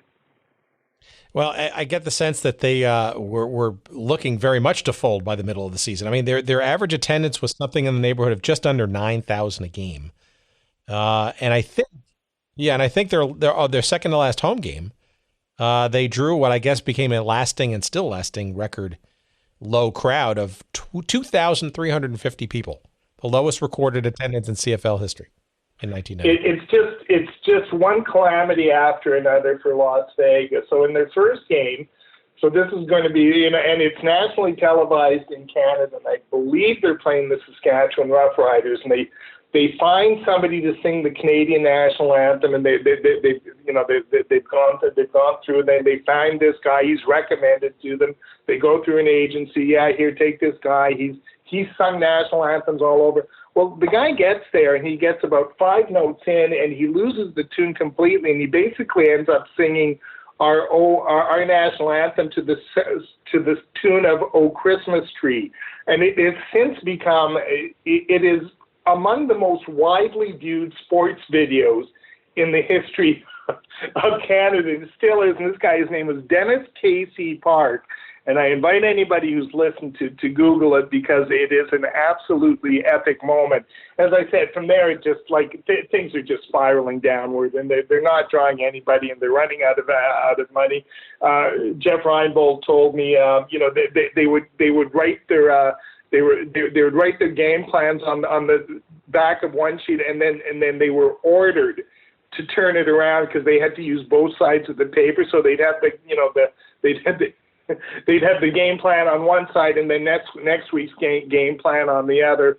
They fired all the cheerleaders. They fired everybody. They ended up with about 2 or 3 people working in the office, and memorably, the board. There was a couple of people on the board of directors, and they called a meeting, and they turfed Nick Maletti out, which led to this immortal line. It's one of my favorite lines in all of sports, from Ron Meyer, the head coach. He said, "This is the first time the owner was fired before I was."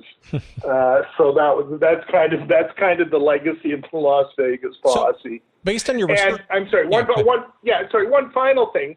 So, as you said, they drew about 2,000 for their second last. The CFL takes a look at that. They have one more home game scheduled. They decide they're going to play it in Edmonton, because they're not going to draw anybody, and at least people in Edmonton will go up to will show up for this last spasm of the Las Vegas posse. So the Las Vegas posse's last home game was played in Edmonton, Alberta. So what was a story that you could tell about Nick Maletti, right? Cleveland guy. What the hell's he doing with a franchise in this sort of expansionary thing in Las Vegas? I don't know a ton about him, and I don't know why he gets involved, other than he's one of these characters who just seems to be endlessly attracted to the action, to something new coming along, and because he appears in the WHA, and he's got to get the Cleveland Cruiser, and again, he was wealthy, and he was a bit of an entrepreneur, but it was more the hustle, it was the action he was attracted to, and that seems to be the common denominator with so many of the characters that go in and out of this story of American expansion. Okay, can you describe sort of the denouement of this story, because it doesn't end kind of with the team whimpering away, right? There's more fun and frivolity to be had, even though the posse doesn't really technically exist after the end of the season, because it looks like Maletti tried to figure out some other places to take whatever was remaining of this team and move it elsewhere.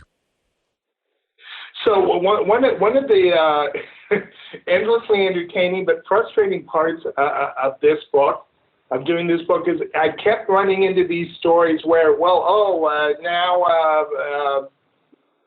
name a city. And I know I listed them at one point, and it seems to me there were somewhere in the order of 48 American cities which were listed as viable and possible franchise sites for CFL teams, and they are all over the map. So, yes, I'm sure he tried to move it somewhere. I'm sure he tried to sell it to some other city. I'm just not sure where. And, at the end of the day, it was, probably it didn't really matter because they weren't going to take it and he wasn't going to put any money into it. But it's absolutely remarkable the number of cities, whether it's Orlando, Florida, or whether it's Miami, and then a whole host of smaller ones. I'm trying to remember the one in New England. The whole plan. Yeah, we're going to go in there and we're going to bring Doug Flutie back and we're going to build this team. And of course, it never saw the light of day. So it's a common theme. It recurs over and over again during this period. But I had a really hard time trying to figure out if any of them were credible, because in the midst of it, there's just ample evidence to suggest 99.9% of them weren't. That's interesting. I did a little bit of research, and it looked like, of all people, Jimmy Buffett got involved near the end of this thing with the idea of possibly moving this team to the even more burgeoning metropolis of Jackson, Mississippi. It's fascinating, and it winds up the diaspora goes into places like Miami, and the Miami Manatees as a name, and all that kind of stuff. But I guess it's just indicative, and this is exactly the kind of stuff that we just obsess about and become fascinated by. Okay, so we've talked about two sort of, let's call them disastrous. That's probably no better way to describe it, franchises. But that doesn't stop the CFL now, does it? Right. So before we get into the last season of this craziness, what can you tell is sort of the quality of play and or the health of the CFL and where people now in year two, certainly with the relative success of Baltimore, maybe overlooking the Shreveport and Las Vegas debacles. From what you could tell, what is the sort of feeling amongst our northern neighbors around whether this was working or not? Well, yeah, I think toward the end of year two, it becomes obvious to everybody this is. But I think there's also a time that, like I said, they could always point to Baltimore. And so the 94 Grey Cup game in Vancouver turns out to be this watershed moment. Last second, BC ends up pulling out, and it was an upset because that Baltimore team is stacked. Baltimore comes back next year as the Stallions and absolutely drills Doug Flutie and the Calgary Stampeders in the Grey Cup game in a lopsided. And there's still a lot of people who think that Baltimore team was the best team in CFL history. They had at least half a dozen guys go to the CFL or go to the NFL from that team the next year, and they were stacked on offense, stacked on defense, and that Calgary team they beat was very, very good. So they could point to that, but there's just so much other stuff coming on, and it's my sense in going back over that time is people just kind of. They paid a little bit of attention to Baltimore. For a year, maybe 2 years, they paid a little bit of attention to Sacramento. The other teams are just kind of background noise. They didn't really make a dent. I guess we'll get into Birmingham and Memphis here shortly. And then the San Antonio team just had the 1 year run, and they were, existed on the fumes of that Sacramento franchise. But by the end of year three of the '94 season, I think it was pretty apparent that this thing just didn't have legs. Well, it's ironic because you're mentioning the gold miners of Sacramento. They wound up going and becoming the San Antonio Texans in the Alamo Dome, which was ironic because. Right, that was supposed to be when Sacramento joined the league to be the sister franchise of the then, the original San Antonio franchise. So, but by whatever means, right, San Antonio finally got its franchise, albeit in what ultimately became the last of the three American seasons of the CFL. But plus, besides that moving, and obviously the Las Vegas Posse died a relatively ugly death.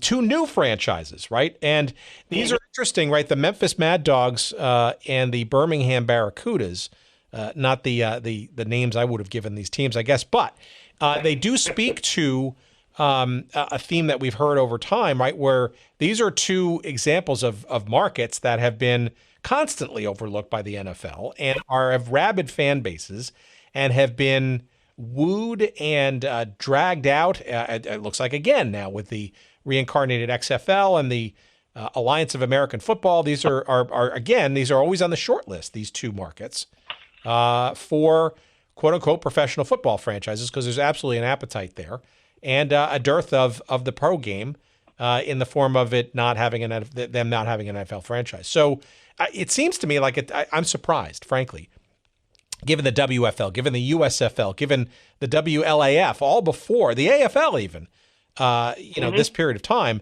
that Memphis and Birmingham would only come in the third season of this experiment. You'd think they would have been like on the short list in the beginning. Yeah, no, you're right, and the history and everything. If you're going to look for a market, those would be the two ones. Not only that, I think pretty quickly, the owner-operators are identified, and unlike so many of the others in this era, these guys are men of means. There's a substance. So in Birmingham, you've got the insurance magnate Art Williams, who would go on to own the Tampa Bay Lightning, I believe, and in Memphis, you've got Fred Smith, who's one of the driving forces behind. Help me. His name of this corporation. I'm just blanking out. Federal Express. Yeah, sure. Thank you. So FedEx. So I mean, you've got men of tremendous means. And then in the case of Art Williams, he attempted to follow the Baltimore model. He brought in proven CFL men. He spent money on Matt Dunnigan, who was probably he was one of the 2-3 best. He wasn't quite in Flutie's class, but he was in the next notch below. CFL quarterbacks. They had a number of CFL, really good CFL players they brought in. And it started off, it was encouraging. What they found was once the University of Alabama started their football season, nobody really cared too much about the Birmingham Barracudas. So I remember looking at the attendance figures. It seemed to me they start off in the high 20s and then the low 20s, and then you get to September, and now all of a sudden it's 12,000, it's 15,000, it's 11,000. So they just couldn't make a go of it, which is unfortunate because like I said, Williams seemed to want to make a legitimate effort to build a franchise there. Memphis, unfortunately, again, they go out, they hire a CFL guy. I'm sorry, I'm blanking out on the name. I'll come back to in a minute. They hire Damon Allen, another very good CFL quarterback. They bring Pepper Rogers in, who's a big name in NCAA coaching, and it just doesn't work. In fact, like Memphis is more famous for the stadium they played in than anything they did on the field. By now, any momentum that had been generated by the little bit of momentum that had been generated by Sacramento and by Baltimore had dissipated. Well, you had mentioned earlier, and I think these are the two franchises in particular, right? You hinted at it with Birmingham, right? These are two quintessential, shall we say, Southern football markets that college football and on Fridays, frankly, high school football seems to dominate the landscape. And it looks like both of these franchises argued to the CFL management that they, as the season dragged on, that they should play their games on Sunday afternoons to avoid competing with those Saturday college football and Friday night high school football. But of course, it also belies the fact that Sundays are, when last we checked, NFL football days, right? So it doesn't seem like there's a win-win there in any way, shape, or form. But you also hint at Memphis, right? So, and maybe this is probably the best example. I'm sorry I sort of maybe blew this line earlier, but what of the stadium? What of the Liberty Bowl? Because, as I said earlier, right, many compromises seem to have been made with just about every one of these American franchises around the integrity of the CFL markings and field size.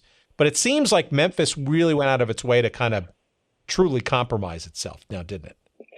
Yeah, they were. I mean, they were trying to pound a square peg into a round hole, and they couldn't do it. So, I mean, they fashion a field which to the naked eye looks a bit like the Canadian field. I'm sorry for people out there. It's 110 yards long, 65 yards wide, and they should have 20-yard end zones. If you do the math quickly and look at that stadium in Memphis, you'd quickly realize a field that size could not be fit. So their response was to make so. And I actually talked to the guy who he was a writer for the Regina Leader Post. Pasted off, and what he discovered was the yards they were using were actually 33 inches long. So that took care of that problem. Now they still have to squeeze the end zones in. So they ended up kind of jerry-rigging something that was like a rhombus or a parallelogram or something, but it wasn't like the rectangle you see in most stadiums. And there was also an abutment that came out at one end, and I gather, it's just, again, I didn't see it, but it came right up almost to the end zone line. So Danny McManus, the quarterback for the BC Lions, looked in and said, oh, God, that's a lawsuit waiting to happen. Now, nobody, there weren't any serious injuries as a result. But again, it's kind of a metaphor for the whole Memphis and maybe even, the whole idea of American expansion. It just didn't fit. So to back up for a second, you're mentioning that. So the Liberty Bowl grounds crew were marking yard markers, right, which is 36 inches, as 33 inches each. That's right, yeah. So that's how they somehow snuck. Yeah, did anybody recognize this, or was it kind of I'm just curious as to like how this was found out. It was later, and I don't know. I can't believe, but I'm pretty sure. Like with the research I did, I think had somebody mentioned it at the time, it would have been a story, but it never was. So I don't know if people were just kind of willing to let that one pass for the good of the league or whatever it was. But it's almost that was that. Yeah, it's almost ingenious, I guess. In sure, right? Sure. We're going to have a few of these the pictures of this stadium configuration on our website at goodseatsstillavailable.com when we post this episode. But it's also interesting too because you could clearly see the end zones were truncated and/or it almost looks like kind of what deferences are made to certain Arena Football League venues, right? Okay. You see the end zones kind of clipped off and not being sort of fully rectangular. I also saw some pictures that it looks like to widen the field. There's a grass field or at least at the time was at Liberty, the Liberty Bowl, right? But they also, if I'm not mistaken, I think they even added to expand it on the sides, AstroTurf around the actual grass field. So in some respects, you almost had like an old Comiskey Park baseball thing back in the 70s where you had, AstroTurf on one part of the field and actual natural grass in the other part, which is just insane, it seems. In the 1990s, that's insane. No, I know. You talk about this stuff and you think, geez, are we talking about, 60s or 70s? It doesn't feel like it's that long ago. And yet it was, I'm sorry, I'd completely forgotten about, and that was their way of, extending the field, of putting this kind of row of AstroTurf along the sidelines to give the appearance that it was a regulation CFL field. Well, according to your research, then, what sort of, maybe we can describe and we round home here on this one. Give us a sense of sort of how all this sort of came to a conclusion, this sort of, I guess, what ultimately became an experiment. It seems like there was some movement to try to get a television contract with CBS here in the States post this third season.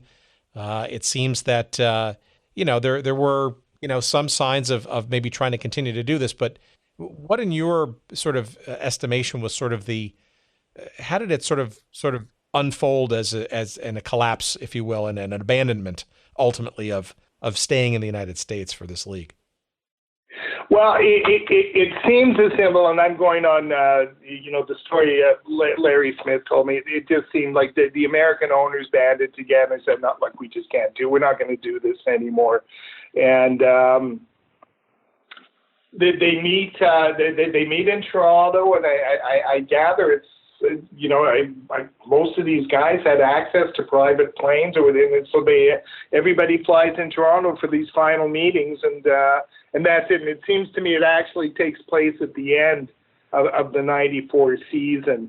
So I don't think there's any specific event that triggers it or some great cataclysm. I think it was just the sheer arithmetic of the losses. Is what weighed them down, and that was it. But I mean, and again, there's a whole bunch of other stories connected with it. Art Williams paid his expansion fee in full, and of course he was apoplectic when he found out that nobody else did. So I'm pretty sure he ends up suing the league to try and get some of it back. So it just turns out to be a schmozzle, but it dies kind of quietly and without a lot of the furor you would think would accompany something, fairly significant story in Canadian sports.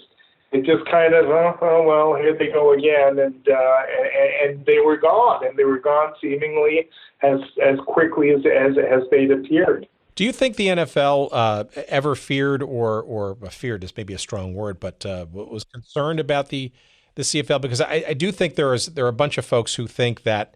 And of course, this is not the cause because you just mentioned that it wasn't sort of one real thing. But when the NFL in late '95 announced that the Cleveland Browns were going to move to Baltimore, it almost seemed like if there was any life in the CFL that might be going forward, striking a dagger in the heart of the fledgling Baltimore, don't call them Colts franchise Stallions, was basically dealt a death knell by the NFL moving back into Baltimore. Yeah, I can see that, but boy, talk about overkill. I mean, again, as things transpire, they were starting to run out of money. As I said before, Spiros was papering the house. He had no money of his own, so I question how long it was going to go, and especially considering what was happening to all the other franchises around them.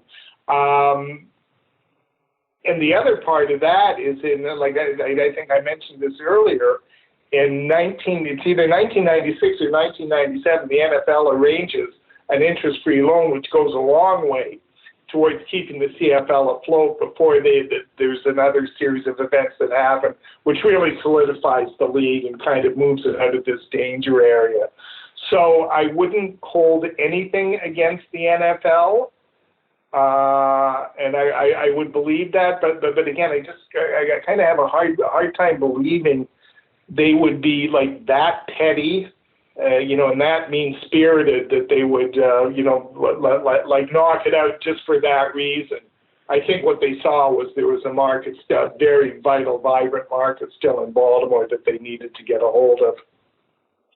Yeah, it almost seems like I sort of thought I read some rumors that there were, the NFL was thinking about maybe even flexing its muscles and trying to put a team in Toronto circa 1996 or so. That's fair. I mean yeah, and again that has been that has been a long held CFL story about the NFL going into Toronto, and it's taken on various shapes and forms over the years, but it's never come to fruition, and it won't now. All right, so what is the lasting legacy? I think there's actually one specific lasting legacy. You hinted at it earlier, but the Stallions wound up kind of round tripping, if you will, and coming back to be a part of the ongoing strength now of the CFL. Maybe you want to speak to that, and then maybe generally. What do you think was learned from all this? Was this just sort of an historical detour of crazy madcapness for 3 years, or were there lessons learned and/or things that maybe came out of it that were lessons learned and positive going forward? Yeah, no, I think there were, and I apologize to your listeners in advance because this is going to come from a Canadian perspective. And I think the overriding lesson that was learned is the CFL really only works as a Canadian entity. And the thing which sustains it, which drives it, which allows it to survive is its history, is its legacy, is its deep connection in these communities, in some cases that go back over 100 years. And that's what really has allowed it to survive. And that might be an overly romantic portrait of what the league is, but I really believe that. And when, the states came in, and these kind of like, it was kind of a get-rich-quick scheme, trying to exploit a league that was in dire financial straits at the time, but it just didn't wash with Canadian football fans. And I think they needed that kind of, I don't know if scare is the right word, but they needed that to realize, to return to its roots as what it was. So that's kind of the overriding lesson. Now, in terms of the CFL, there are three things that happened afterwards, because really they're on the verge of folding in 1995 and 96. They are just hanging on, but three things happen. Number one is David Braley, who's a wealthy industrialist in Hamilton, who's always had a liking for the league, has built his businesses up to the point that he now wants to, do a good thing. And he moves in, buys the BC Lions, operates them, absorbs huge losses over the next 3, 4, 5 years, but gets them up and running and makes them a viable franchise. In Montreal, Jim Spiros takes the ball. I'll just go through this quickly. Jim Spiros ends up taking the Baltimore team to Montreal, operating it. It is going down the tubes again when a couple of things happen. One is they find a wealthy New Yorker named Bob Wettenhall to take over the franchise, and he basically does for Montreal what David Braley does for Vancouver, gives it stability, gives it a bankroll they can fall on. The other part is Montreal is still playing at the Big O, which is the 65,000 seat monstrosity, and they're drawing 10 to 12,000 because, and bear with me, but there's a payoff at the end of this, they cannot get Olympic Stadium for a crucial playoff game, so they end up having to go to McGill Stadium, which is closer to downtown, which is this lovely outdoor stadium on the campus of McGill University. Yeah, I've been there. Up playing. It's beautiful. It's lovely. Yeah, it is. So they end up playing their playoff game there. It seats 18,000. They get 18,000 there. They decide that's it. We're going to move there full time, and they've been there ever since. So that's the thing. They solidify two of their three biggest markets in Montreal and BC. And then the third thing is cable sports comes a little late to Canada, but it has arrived, and TSN, the sports network, is out looking for programming, and they go all in on the CFL, and they end up signing a series of television contracts that gives the league operating capital and really ensures its long-term survivability. So there it is. There's the précis on the history of saving the CFL. Well, there you go. So, and obviously it's been quite thriving ever since. But where do you think the league goes, from here on out? Right? It's clearly, I would argue, much more exciting than the American version of the game. It's certainly wide open. It's more passing, and I've always found it to be a much more, shall we say, modern and sleeker version of the game.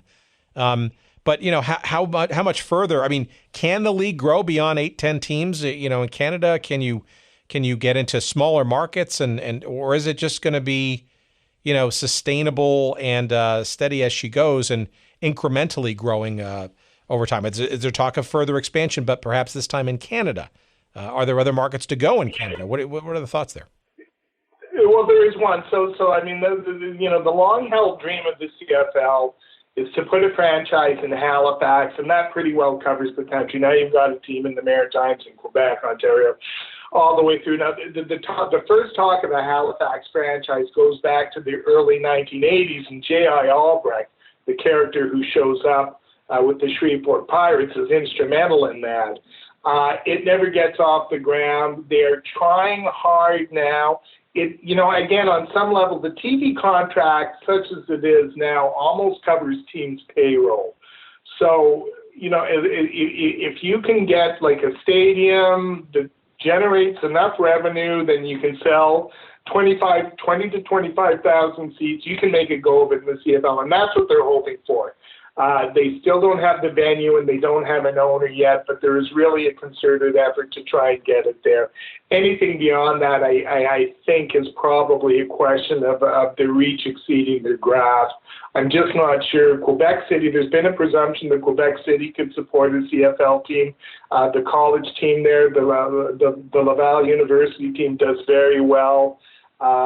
Probably not. There's some thought about maybe one of the northern suburbs in Toronto, but I think I honestly think the CFL maxed out would be a 10-team league, and I'm sorry, I just don't see them going back to the States. I just don't see it happening for the reasons we've talked about here. I just don't think there is any appetite to get back there, and as long as they're not facing another financial crisis like they were in the early 90s, I don't think there will be.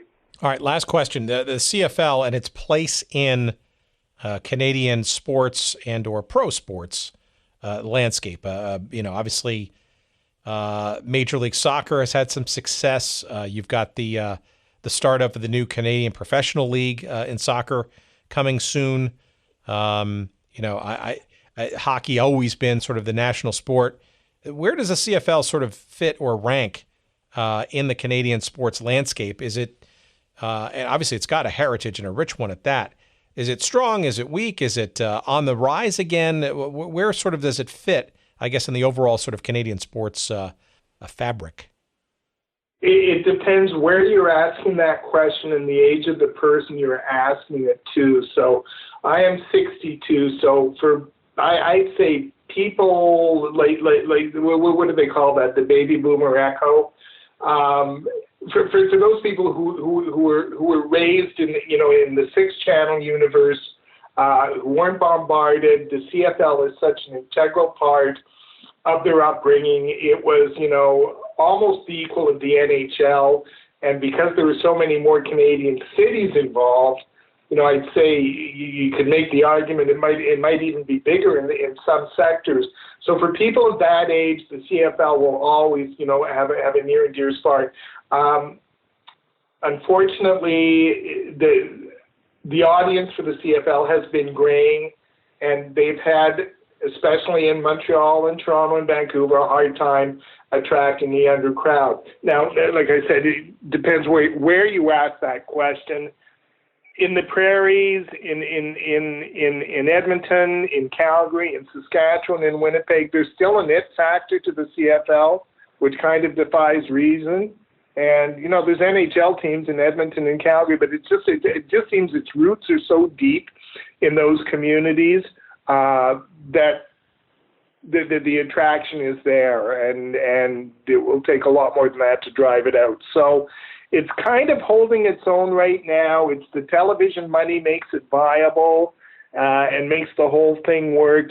I would like to see better attendance in my hometown, Vancouver, better attendance in Toronto. Montreal's a little shaky right now, and those are the 3 biggest markets in the CFL. But the other 6 smaller markets are all doing fine. And the CFL, is nothing else, has demonstrated this resiliency and survivability over the years, and that's really at the core of its identity. And I maybe I'm seeing what I want to see, but I don't see that changing in the future. Well, look, I think this is a fascinating story, even though it is an asterisk, if you will, in the overall history. Why don't you tell our audience more about the book, the name of it, where they can find it, and all that kind of good stuff. How to follow you on Twitter. Yeah, it's called End Zones and Border Wars, and it's available on Amazon. If you can find it in the books, and I actually wrote it about 5-6 years ago now. So if you can still find it in bookstores, God bless you, but I don't think I could. Even in Vancouver, but it's out there. I've written 3 books. I wrote one about the WHA. I wrote one about the 1987 Canada Cup, and they found an audience. I was a little disappointed this book found an audience, and I was warned against writing it. that there just isn't a market for it, that people aren't that interested in the CFL. And it did okay by Canadian book standards. But I probably should have realized when I was shopping it around and got, shut down by the publishing firm that published my first two books that it was going to be a tough sell. So, I mean, it's still out there. It's like $20. I can't promise you anything, Tim, but I can promise you'll get $20 worth of entertainment out of this book.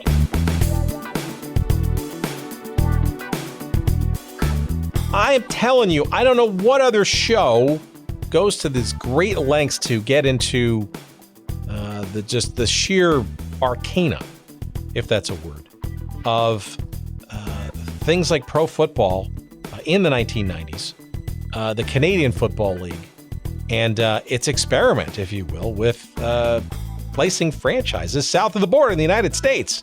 I mean, where else are you going to hear about stories about the Shreveport Pirates and the Baltimore CFLers and their renaming to the Stallions and the Las Vegas Posse? What the hell is going on there? I mean, amazing stories. And I'm sure you folks in all these different markets in the United States may remember these franchises, especially in Baltimore, where they were quite successful. Sacramento, you gold miners fans, you are not forgotten, and others like you as well. We thank Ed Willis for regaling us with this interesting sidebar of Canadian Football League history, and it's North American football history for that matter. And a very interesting part of the overall fabric of the history of the sport, both here and in Canada. The name of the book is called End Zones and Border Wars, the Era of American Expansion in the CFL. It is written, as I said before, by our guest Ed Willis, and it is published by Harbor, and it is available, as Ed said, on Amazon and frankly, wherever books are found. And of course, if you go to our website at goodseatsstillavailable.com and search up the episode number 65, can you believe it?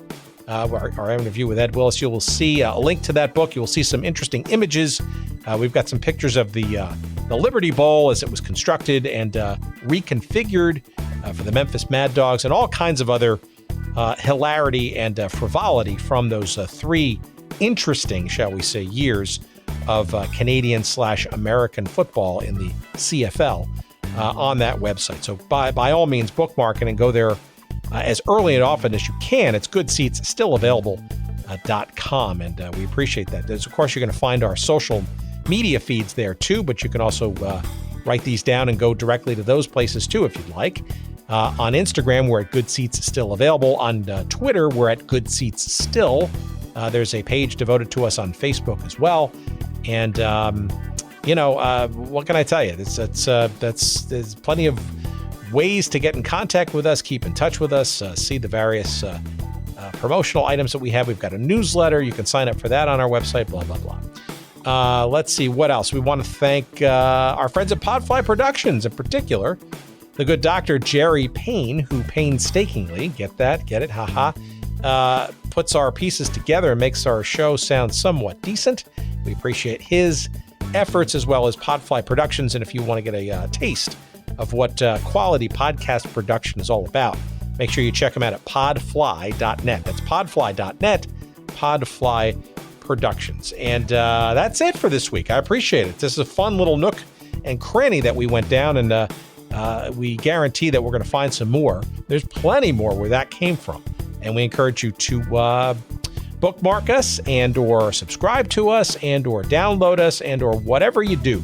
Just keep coming back. Hopefully you'll find some more entertaining stories to come here at Good Seats Stillville. Thanks for listening. My name's Tim Hanlon, and until next week, we say a pleasant week to you. Thanks for listening. Bye.